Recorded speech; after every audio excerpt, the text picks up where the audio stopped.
All right, we're back. We're on page 3 of notes 10 of Calc C. We're talking about Taylor series and things that we can do with them. So one of the things that you do with them frequently, usually like in the middle of a problem, is you'll use them to evaluate a limit. So like it's kind of unusual for the problem to go from like zero first word to like just evaluate this limit. Usually it's like write this series, maybe integrate it, take a derivative, and now evaluate this limit. And you're always like, why is this limit in the middle of this? Well, the limit's in the middle of it because the series will make the limit significantly easier to do.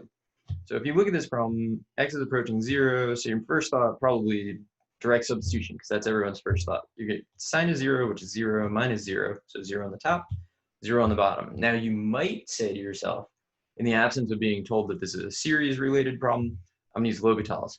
The problem with L'Hopital's here is you're going to have to use L'Hopital's a lot to be able to get through this. So what we're going to do instead is we're going to write a series. And the series that we're going to write is actually just going to be the series for this.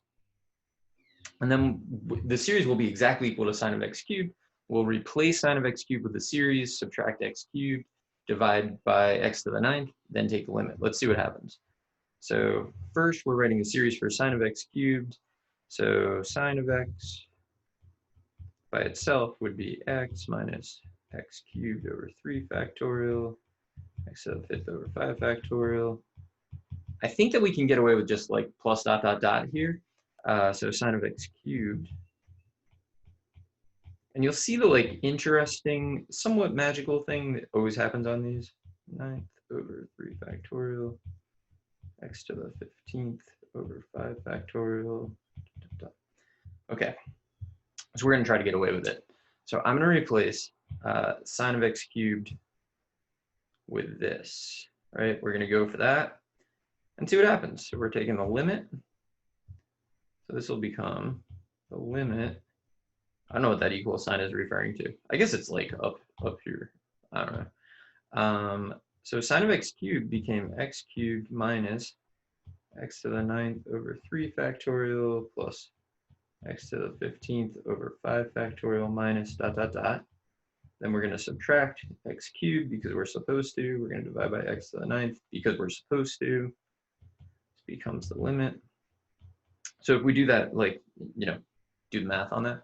Subtract off the x cubed, divide by x to the 9th. I'm just going to do it all. You get 1 over 3 factorial plus x to the 6th over 5 oh, look at you. Auto shape. 5 factorial minus dot dot dot. Right? Now the key thing here is, and I don't know how rigorous you want to be, everything after and including this term will have an x in it, right? And it'll be x to some power greater than 6. So since they all have an x in them and x is approaching 0, that means that everything except for -1 over 3 factorial is going to cancel. So this limit is -1/6, and the series made it super straightforward. Did it make it easy? I don't know, but it made it really straightforward. L'Hopital's is an option. So I set up the calculator to just do it because I did not want to go through it. So I set it up in like a weird way where I'm constantly finding the derivative of the top in one column, derivative of the bottom in another column. And so you can see like this is the 8th derivative. They're both 0. The 7th derivative, they're both 0. 6th, they're both 0. So when I divide this by this, I get undefined, undefined, undefined.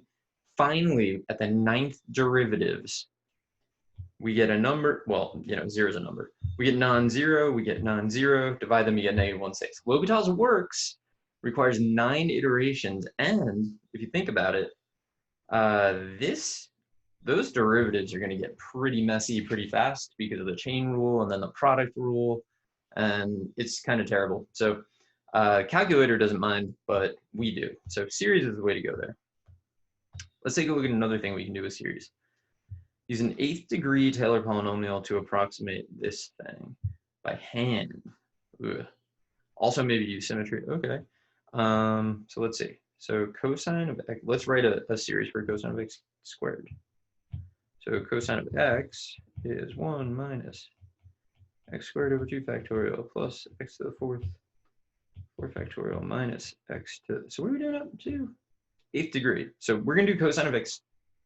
What are we doing? Cosine. We're doing cosine of x squared.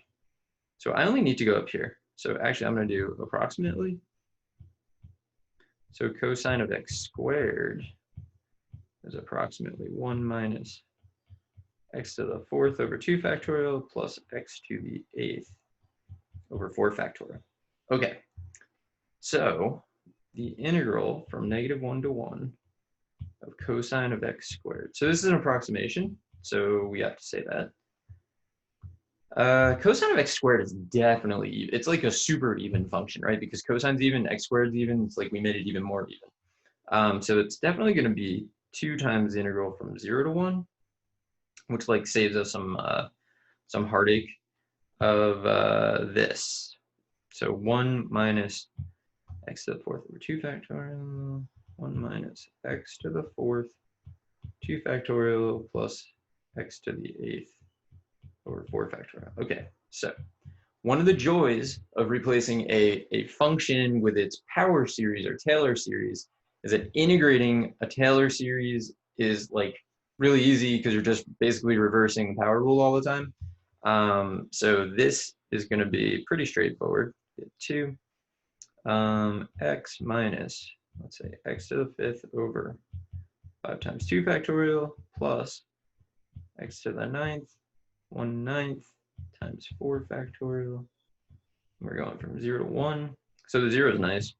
So we just get 2. 1 minus, this is 1/10 plus, I don't know what that is. 1 over 9 times 24. Okay, so do we want to simplify this by hand? Probably not, but we're going for it.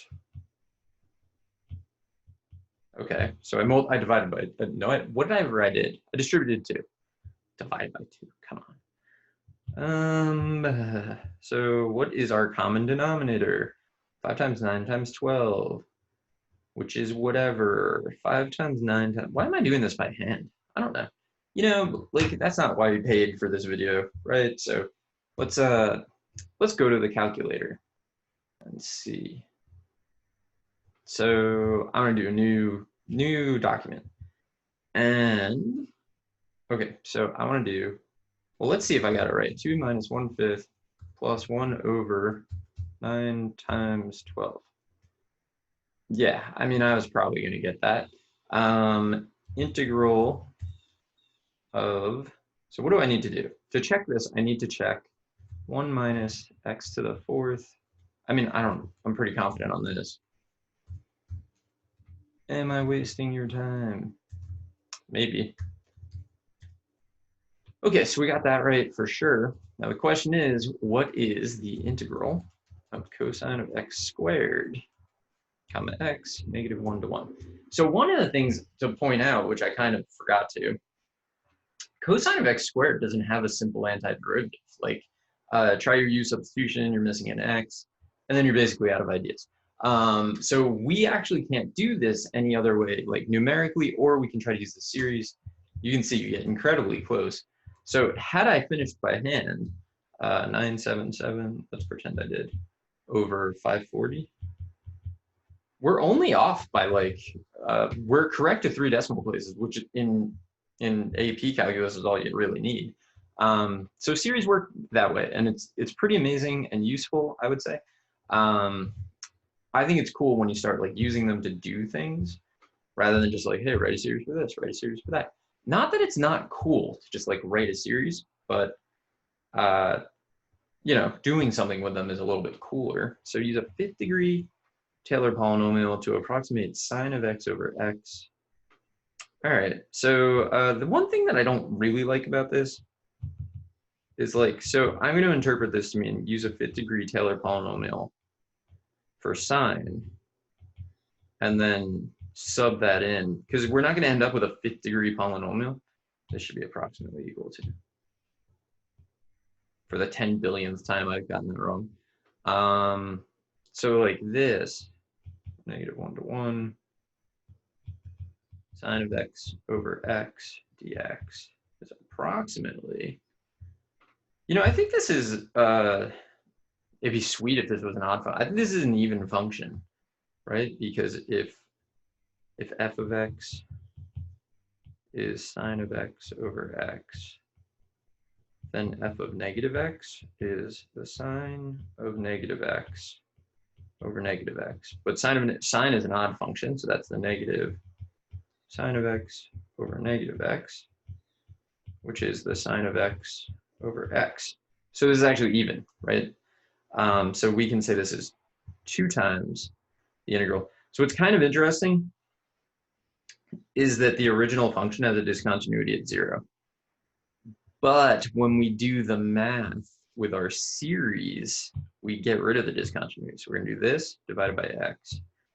So that's going to, I'm just going to do it. So reduce the power of every x you see by 1. You get 1 minus x squared over 3 factorial plus x to the 4th over 5 factorial. And then dx. So this is 2 times x minus x cubed over 3 times 3 factorial plus, this is kind of interesting.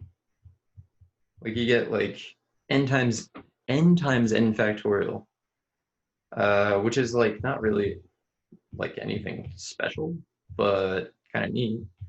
So 2 times 1 minus 1 over 3 times 3 factorial. Again, we're plugging in 0, which is awesome.